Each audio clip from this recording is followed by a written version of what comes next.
Assalamualaikum warahmatullahi wabarakatuh. Perkenalkan, nama saya Muhammad Haris Prasetyo dari kelas 19A7, NIM 1902052777 dari Universitas Duta Bangsa Surakarta. Ini saya akan menjelaskan tentang sistem endokrinologi. 1. Sistem endokrin. Sistem endokrin adalah kumpulan kelenjar yang memproduksi zat kimia atau hormon. 2. Sistem eksokrin. Sistem eksokrin adalah bukan bagian dari sistem endokrin atau memproduksi zat yang dilakukan oleh tubuh. A. Hormon. Hormon adalah zat kimia yang disekresikan ke dalam darah oleh satu atau kelompok sel yang menimbulkan efek fisiologis pada sel tubuh lain atau reseptor. B. Fungsi hormon. Fungsi hormon memberikan sinyal ke sel target yang selanjutnya akan melakukan suatu tindakan atau aktivitas tertentu. C. Cara kerja hormon. A. Parakrin. Parakrin adalah efek di sel sekitar atau melalui difusi. B. Autokrin. Autokrin adalah efek di sel penghasil atau melalui difusi. C. Endokrin. Endokrin adalah efek di sel yang jauh atau melalui sirkulasi. Pengaturan produksi hormon. A. Pengaturan produksi hormon dilakukan oleh hipotalamus atau kelenjar di dalam otak yang mengatur pertumbuhan. B. Hipotalamus memerintahkan kelenjar pituitari untuk mensekresikan hormonnya dengan mengirim impuls saraf ke lobus posteriornya. Faktor regulasi. Faktor regulasi adalah senyawa kimia yang mengontrol produksi hormon yang memiliki fungsi penting bagi tubuh. Selanjutnya dikirim ke lobus anterior atau bagian terbesar hipofisis atau pituitari oleh hipotalamus. Ada dua faktor regulasi. Faktor pelepas atau releasing factor. 1. Menyebabkan kelenjar pituitari mensekresikan hormon tertentu. 2. Faktor penghambat atau inhibiting factor dapat menghentikan sekresi hormon tersebut. Macam-macam hormon. 1. Kelenjar hipofisis atau disebut master of gland atau kelenjar pengendali karena menghasilkan hormon yang mengatur kelenjar hormon yang lain. Hormon yang dihasilkan hipofisis. 1.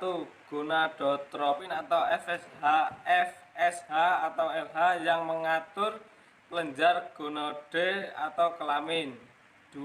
Somatotropin atau GH untuk memacu pertumbuhan. 3. Tirotropik atau TSH untuk merangsang kelenjar gondok atau tiroid untuk mensekresikan hormon tiroid. 4. Kortikotropin atau ACH untuk mensekresikan hormon dari anak ginjal. 5. Prolaktin untuk merangsang produksi susu. 6. MSH untuk merangsang pertumbuhan sel pembawa zat warna atau pigmen.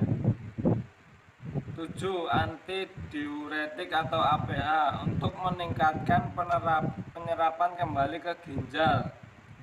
8. Oksitosin untuk meningkatkan kontraksi otot polos, otot rahim saat akan melahirkan. 9. Melatonin. Melatonin dihasilkan oleh kelenjar hipofisis, berfungsi seperti pil tidur. 2. Kelenjar gondok. Kelenjar gondok menghasilkan hormon. 1. Tiroksin untuk meningkatkan metabolisme energi. 2. Kalsitosin untuk mencegah pengeroposan tulang, menurunkan kadar kalsium dalam darah.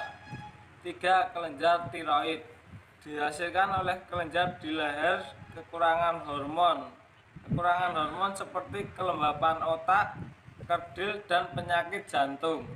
6. Kelenjar testis. Kelenjar testis terletak di bagian interstitial atau bagian berisi cairan testis.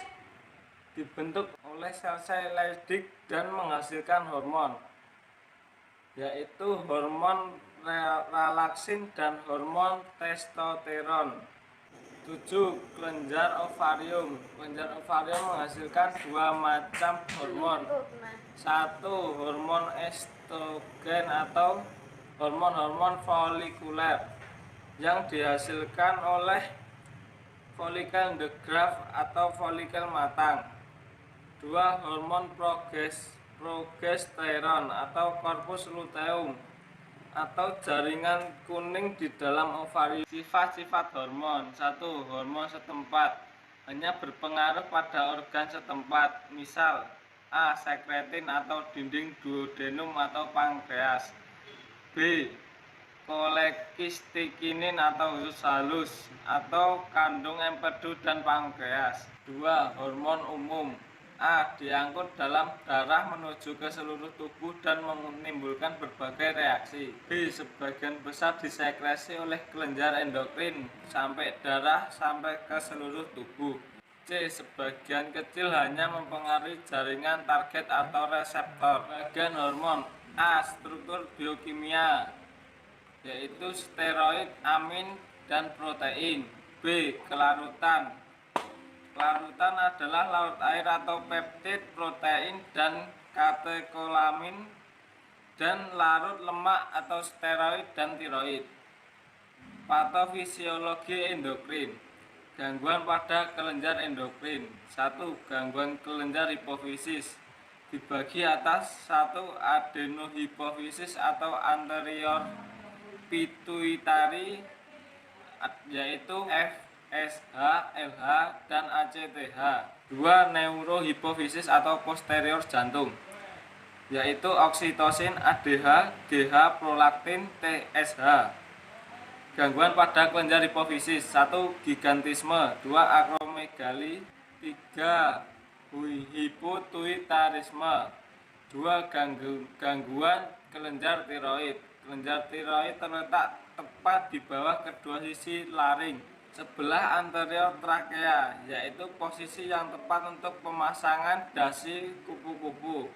Fungsi hormon tiroid. 1. Meningkatkan aktivitas metabolisme selular melalui peningkatan jumlah dan aktivitas sel mitokondria. 2. Meningkatkan transport aktif ion-ion melalui membran sel. 3. Berpengaruh pada pertumbuhan dan perkembangan. 3. Gangguan hipersekresi adrenal. Kelenjar ini terletak di superior ginjal. 3. Kelompok hormon yang dihasilkan kelenjar adrenal. A. Mineralokortikoid, yaitu aldosteron. B. Glukokortikoid, yaitu aldosteron. C. Hormon seks, adrenal atau androgen dan estrogen, yang identik dengan yang dihasilkan gonad. Efek berlebihnya kadar aldosteron. A. Menyebabkan hipokalemia, keadaan menurunnya konsentrasi K dalam plasma darah. B. Penderita mengalami kelemahan otot yang berat. Efek rendahnya kadar aldosteron. A. Konsentrasi ion K dalam cairan ekstraseluler meningkat. Peningkatan 60-100% menyebabkan keracunan jantung atau peningkatan gagal jantung. Kelainan terkait dengan meningkatnya androgen adrenal. A. Maskulinitas pada wanita dewasa. B. Pseudohermafroditis. C. Pubertas precox pada anak laki-laki prapubertas. D. Penyakit Addison. 4. Pankreas. Pankreas adalah metabolisme glukosa dan diabetes mellitus. 5. Diabetes mellitus. Diabetes mellitus adalah penyakit yang disebabkan gangguan hormonal atau hormon insulin, melibatkan metabolisme karbohidrat di mana seseorang tidak cukup memproduksi insulin atau tidak dapat menggunakan insulin yang diproduksi dengan baik. Diagnosa untuk diabetes mellitus. 1. Gangguan plasma biasa atau normal 140 sampai 200 mgdl. 2. Glukosa plasma sebelum makan 70 sampai 130 mgdl. 3. Glukosa plasma tidak makan atau puasa 8 jam tidak makan kurang dari 100 mgdl. 4.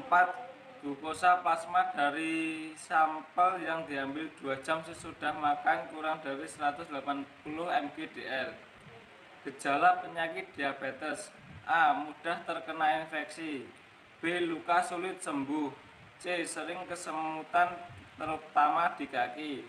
D. Sering timbul binsul. E. Penglihatan kabur. F. Infeksi jamur dan gatal terutama di sekitar kemaluan. Di sini akan dijelaskan fungsi-fungsi antibiotik. 1. Fungsi insulin.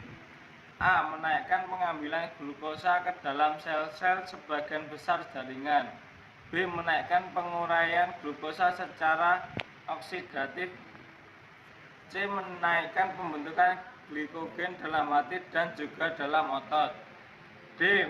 Menstimulasi pembentukan protein dan lemak dari glukosa. 2. Fungsi glukogen.